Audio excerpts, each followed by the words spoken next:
Sign here, she said, sliding the paper across my kitchen table at 7 in the morning. We get married today, and tonight I'll show you exactly what your wife and my husband have been building with your name. My name is Marcus Webb. I'm 32 years old, and 6 weeks before that morning, I came home to a house that still smelled like my wife's perfume but had half the closets emptied. She left a note on the counter. 4 sentences. The last one said she was sorry. She wasn't.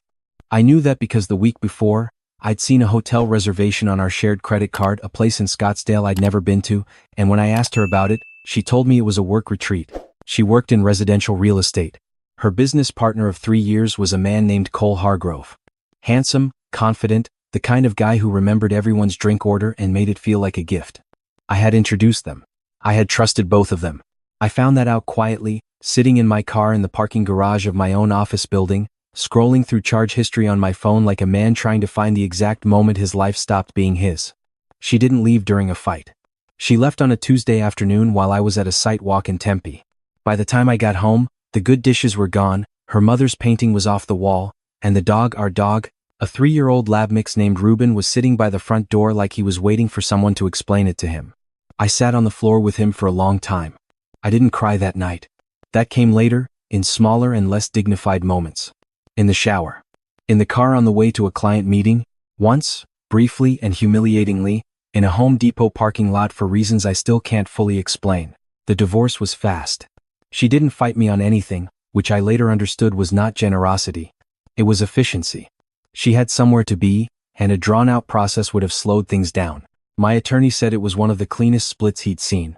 I remember thinking that was the saddest thing anyone had ever said to me. 6 years of marriage, dissolved in 43 days, clean as a contract termination. 6 weeks after the finalization, on a Thursday morning in October, someone knocked on my door at 7 a.m. I opened it, expecting a package. Instead, there was a woman I had met exactly twice, both times at Cole's company holiday parties, both times briefly, in the way that spouses of business partners meet and exchange pleasantries and nothing more. She was tall, dark-haired, dressed like she was heading to a board meeting, and she was holding a manila folder and a coffee cup that wasn't for me.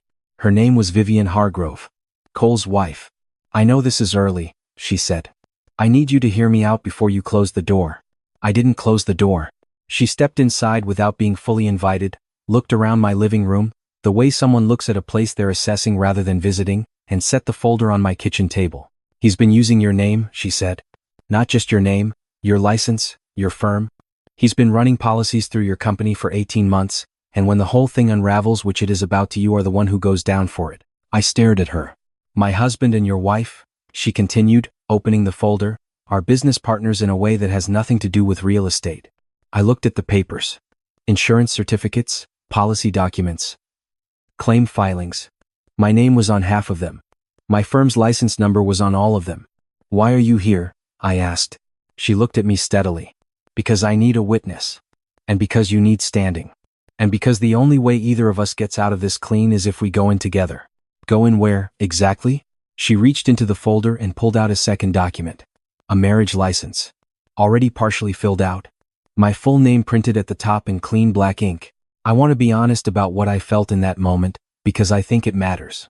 It wasn't suspicion or attraction or even shock. Exactly. It was something more like recognition. The same feeling I'd had in that parking garage scrolling through credit card statements. The feeling of a picture coming into focus that you'd been staring at for months without seeing clearly. "You're serious?" I said. "Entirely," she said. "Legally, a spouse has standing to file a joint complaint that a solo party cannot. It changes what we can submit, what we can compel, and how quickly the investigation moves. It also makes us harder to separate and discredit." She paused. "I've already spoken to an attorney. A real one. This is not improvised." I asked her why she hadn't just gone to the authorities on her own. She was quiet for a moment. Then she said, "Because I did? 8 months ago. And nothing happened. Somebody made a call, and the inquiry got closed before it opened. Cole has a relationship with a man on the county licensing board. Without corroboration, without a second party with direct standing, I'm just a woman filing a complaint against her husband." She looked at me directly. "You changed that." I should have said I needed time. I should have called my attorney. I should have done a dozen things before I picked up that pen. Instead, I thought about the hotel in Scottsdale. I thought about the folder with my name on every page. I thought about Reuben sitting by the front door. And I signed. The ceremony was at a courthouse satellite office 20 minutes from my house. A Tuesday appointment, a clerk, 2 witnesses Vivienne had arranged who I'd never met and haven't seen since. She wore a gray blazer. I wore the clothes I'd put on that morning because nobody had told me to dress differently. There were no vows, no rings, no photographs. We signed where we were told to sign, received a document in return, and walked out into the October sun as, technically, husband and wife. In the parking lot, she handed me a coffee, the good kind, from the place on 5th, the one I hadn't been to since my wife left because we used to go there on Saturday mornings and it still felt like a bruise. "You remembered my order?" I said. "I did my research," she said. "We should go. I have a lot to show you." The place she took me was a self-storage facility in Chandler, Unit 114, climate-controlled, the kind of space that smells like cardboard and secrets. Inside, on a folding table she had clearly set up in advance, were 4 banker's boxes, 2 laptops, a portable hard drive, and a whiteboard with a diagram on it that looked like something from a criminal investigation television show, except messier and more real. She walked me through it methodically. No drama, no pauses for effect. Just information. Laid out in sequence. Cole had built a side operation over the past 2 years running fraudulent property insurance claims through small construction firms, mine included. Without my knowledge. He would acquire distressed commercial properties through a shell LLC, overinsure them through licensed brokers, stage losses, water damage, electrical fires, structural failures, and file claims. To avoid scrutiny, he had distributed the policy filings across multiple licensed firms. Mine was the cleanest. No prior complaints, consistent revenue, solid professional history. My license number showed up on 11 policies I had never seen or signed. My wife had handled the documentation. She was the one with the relationships at the title companies. She was the one who knew how to move paper quietly through the residential transaction process. She had been doing it for at least 14 months, possibly longer. I sat down on a folding chair and looked at the whiteboard for a long time. "How much?" I said finally. "Collected so far?" "About 2.4 million, Vivienne said. "But that's not the number that should worry you. The number that should worry you is the 3 active policies still open. Combined coverage, a little over 6 million. If those claims go through before anyone files a complaint, the money moves offshore, the LLC dissolves, and the paper trail points directly to your license." I thought about the word offshore. I thought about what it would mean to have my professional license pulled. I thought about the 6 years I had spent building a firm with my name on the door. "You said someone shut it down before," I said. "The inquiry?" "Yes. So how do we get around that?" She turned to one of the laptops and opened a folder. "We don't go to the county. We go federal." She pulled up an email thread. "I've been in contact with an agent at the FBI's Financial Crimes Unit for 4 months. She's wanted to open this case for longer than that. The issue has been evidence and standing. We now have both." I looked at the email chain. The agent's name was Reyes. Her last message, sent 3 days earlier, said simply, "If you get me a second party with direct exposure, I can move on this within a week." "She's been waiting for you," Vivienne said. That night we didn't go home. We drove to a motel outside the city, checked in under her name, and sat at the small table by the window going through documents until past midnight. She had a system for everything, files labeled by date, cross-referenced by policy number, highlighted in 3 colors I learned the meaning of within the first hour. Green was confirmed. Yellow was probable. Red was the stuff that could unravel us if we weren't careful. At some point around 11, I looked up from a stack of claim documents and said, "Can I ask you something?" "You're going to, regardless," she said without looking up. "How long did you know about my wife?" She stopped. Set down her pen. "About her specifically?" 5 months. "About the arrangement?" "Longer."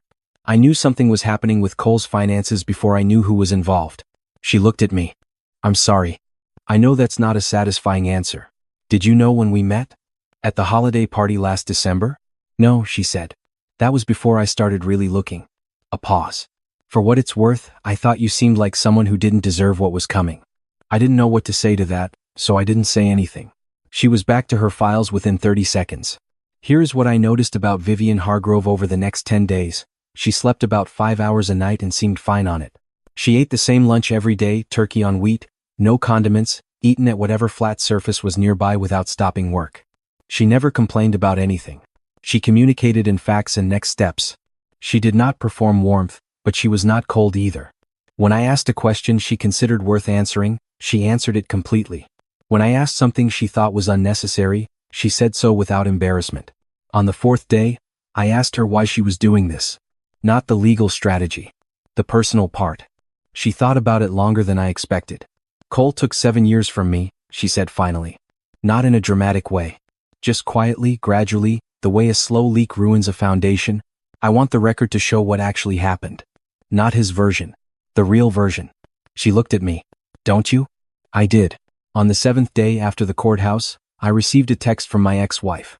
The first contact since the divorce finalized. Casual, warm, the tone of someone who had convinced herself time had passed differently than it had. Hey. I know it's been a while. I've been thinking about everything. I feel like we left things unfinished. Can we talk? I showed it to Vivienne. She read it once and said, don't reply yet. Forward it to me and let me show it to Reyes. Why? Because she only reaches out when something is moving. If she's contacting you now, it means Cole has noticed something. They're trying to get ahead of it. She set down the phone. The best thing you can do right now is nothing. I did nothing. It was harder than it sounds. 2 days later, she texted again. Warmer this time. More personal. Referencing things from our marriage, specific memories, the kind of details that would have undone me 6 weeks earlier. I read it 3 times. Then I forwarded it to Vivienne without responding. On day 9, I got a call from a man who identified himself as a consultant doing a routine audit of independent contractor licensing in Maricopa County. He wanted to schedule a time to review my firm's policy documentation from the last 2 years. I called Vivienne. She called Reyes. Reyes said, that's not a county consultant. Don't meet with him. Don't respond. We're ready to move.